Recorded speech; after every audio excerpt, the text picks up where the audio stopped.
ना, झालं का जेवण वगैरे? काय होतं सांगू का? एखाद्याच्या घराची घरभरणी असते आणि माणूस घरभरणीला जातं, तेव्हा पटकन माणूस म्हणतं, की आता मी पण तुझ्यासारखंच घर घेणार बाई, हो की नाही? आणि मला पण तुझ्यासारख्याच घरात राहायची हौस आहे, बरं का?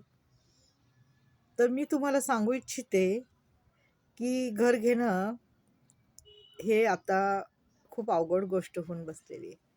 आणि ज्यांनी घर घेतलेले त्या घरामध्ये ते सुखी आहेत का? का त्यांना कसलंच टेन्शन नाहीये का? तर असं नाही. त्या घरात प्रत्येक महिन्याला काही तारीख असेल त्यावेळेस EMI भरण्याचं टेन्शन असतं. घरात काही गोष्टी नाहीयेत त्याचं टेन्शन असतं. कसं होणार पुढं ह्याचं टेन्शन असतं.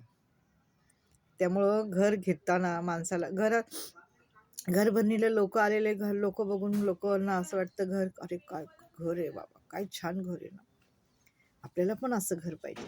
पण तो आनंद थोड्या वेळासाठी असतो, क्षणिकचा असतो. कारण का? ते सर्वांना शक्य नसतं आणि नसावं. घर हे असं असावं, की जिथे रात्रीची आपल्याला शांत, निवांत, अगदी गाढ झोप लागावी. कसलंच टेन्शन नसावं. असं घर असावं. घर असं असावं, की ज्या घरात 4 प्रेमाची माणसं असावीत. जे घर आपलंसं वाटणारं असावं. ज्या घराचं आपल्याला असं सतत आठवण येणारी असावी. आपण कुठं पण गेलो तर, "नाही बाबा, मी माझ्या घरी जाणार. मला माझ्या घरीच झोप लागते हां. मला माझ्या घरीच आवडतं." असं म्हणणारी वाक्य असावीत. हो का? "त्याने केलं म्हणून आपण नाही करायचं." माझी आई म्हणायची, त्याने सरीने गळा आवळायचा नसतो. म्हणजे त्याने केलं म्हणून आपण करायचं नसतं. कुणी काही केलं म्हणून आपण दोरीने गळा आवळायचा नसतो.